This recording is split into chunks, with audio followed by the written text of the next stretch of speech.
Marvel Comics announced they were doing a Marvel Voices Pride X-Men wedding special, seeing the wedding of Destiny as well as Mystique. But we did talk about, Doc, how they were basically turning X-Men into gay fanfic. When we got a lot of negative feedback on that, when people said we saw stuff that wasn't there, that we were overacting. And I would say by the reaction to this thing that we've been underreacting, because I am absolutely done with gay shit in comic books. And I think most comic book readers are in the same boat at this point. I think everyone is tired of this shit. Yes, we fucking get it at this point.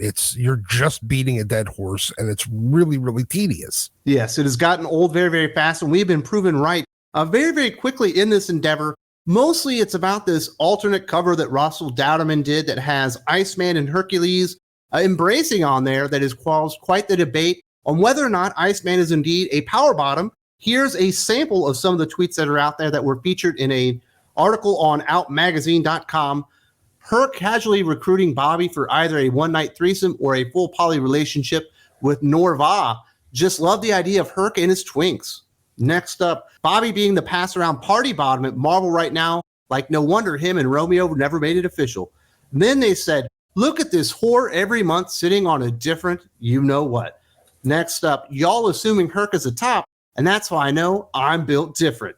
Next up, first of all, Herc is obviously a locked bottom, and Bobby isn't interesting enough to be a pass-around bottom. He gives me service top. And the final tweet that we'll mention here, people, Hercules is a power bottom for sure. Herc is just using Iceman for ice cock as a new kink challenge to try. Pretty revolting stuff. If we decided to talk about a female character, being heterosexuals in this type of manner, we would basically be ostracized and forced to quit our YouTube channel. Basically just seems to be calling Bobby a whore. I feel like there's like a gangbang joke in here, and I really don't feel that that's appropriate for all ages Marvel Comics. Maybe I'm a fucking prude here. People need to spend less time on Pornhub and more time just reading stories and enjoying them for what they are instead of making it your spank fiction. Holy shit. What did C.B. Cebulski and Jordan White think was going to happen when they let their entire X-Men line basically get hijacked by activist writers that decided to turn it into, gay fanfic?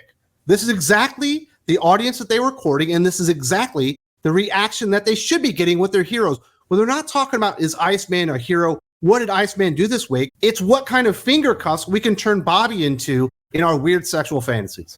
It's just weird slashfic from sex-obsessed weirdos that only seem to be concerned about who's getting dick from who at all times. Why are you reading and wanting to read superhero comics if all you're concerned about is sex? And they're wondering why all of us normal heterosexual people that, we like some sexy stuff from time to time, why we're walking away from it. Well, it's not just normal heterosexual people. It's normal gay people walk away from this shit. They don't like these conversations either. No, I mean, that's what I mean. Like, just perfectly normal, non-sex obsessed weirdos. That's why. And you mentioned earlier that you said, why, if this is all you're interested in, are you paying for and buying superhero comic books? All proof is there. All the evidence that we have suggests that they aren't, but they're just out there responding to it and pirating it if they are reading it. And that's why they're having to reboot the entire X-Men line. But Tom Brevoort doesn't have the balls, doesn't have the common sense to go, you know what? This was a terrible direction. Look at the conversation surrounding X-Men this week. We have to do something completely different to get people talking about X-Men again, about the superheroics, the dynamics of the team and everything, rather than who's fucking who.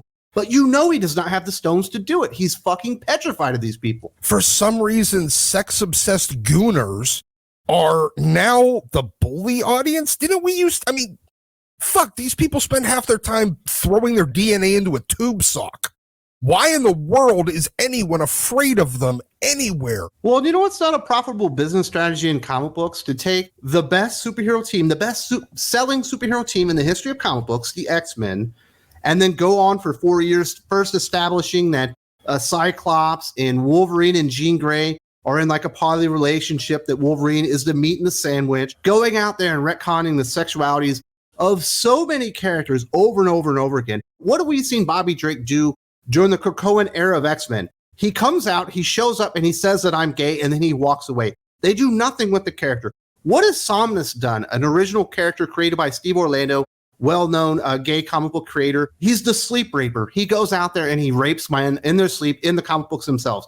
We've had Charlie Jane Andrews show up. The well-known trans activist that they like to act like is an actual comic book writer, creates Escapade, whose mutant ability is to be trans. How many times can you do this stuff before people just walk away for good? Because I can't take another 4 years of this bullshit. I can't take more like fucking Twitter discourse around X-Men that is like this. It's fucking bullshit. You know, we've sat here for the last 4 years and they've watched all of their audience leave.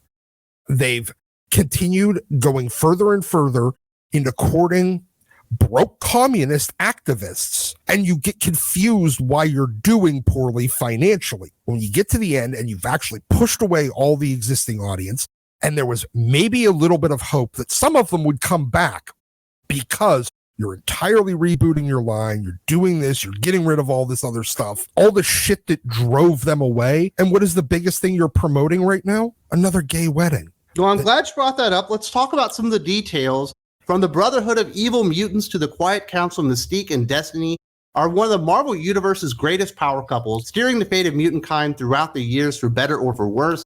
The Krakoan age has cemented their love more than ever with the long-awaited resurrection of Destiny, and the two taking prominent roles in the era's biggest stories. With the end of Krakoa fast approaching, fans can celebrate the iconic pair by witnessing the renewal of their never-before-seen marriage vows in this year's Marvel Voices Pride one-shot X-Men The Wedding Special. And that is a fucking mouthful. You're not giving us any new story direction. You've already admitted that you're rebooting the line. Then why not just finish it up with a giant gay orgy? It went in with a bang, and it's apparently going to end with a gangbang. And that's going to be the legacy of Jordan White at X-Men and Tini Howard and Steve Orlando and Steve Fox and Kieran Gillen and all these people's legacies at X-Men. If I was Chris Claremont, I wouldn't want to come back to the franchise. Stan Lee and Jack Kirby are rolling over in their graves right now, realizing something that they created that was beautiful, that brought people together, could end up being so divisive and so disgusting in the end. Honestly, at this point, Chuck Austin is embarrassed by the amount of the writer's barely disguised fetish that is shoved into these books on a month-to-month basis. He would think, wow, these people went way too fucking far.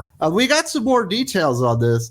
Mystique and Destiny's story will be written by X-Men architect Kieran Gillen, who's penned some of the most notable tales throughout the Krakoan era in Immortal X-Men. This year, Marvel's Voices Pride makes history with Marvel's first woman-to-woman wedding, and with a couple as complex as these two, you know there's a lot more to the story in the classic tradition of Fantastic Four, Annual number 3, X-Men number 30. This anthology will be a must-read for every comics fan. We promise party-crashing, villainy, romance, and so much more. You're not even giving us a new wedding. You're giving us renewal of vows. Amazing Spider-Man annual number 18, I think it was, with or 21, with the Peter Parker MJ wedding. It was years in the making. Fantastic Four annual number 3. It was at least a couple of years in the making because, you know, it was really relatively early on in the Fantastic Four. X-Men 30. Years and years in the making. Hell, even X-Men Gold 30. Rogue and Gambit getting married, and they swerved away from Kitty and Colossus getting married. Those actually had buildup. All you're doing is showing us, hey, people that have been married for a century are deciding to renew their vows, and we're making it a big deal. But nothing's changing. You gotta love the X-Men architect Kieran Gillen, more like X-Men executioner.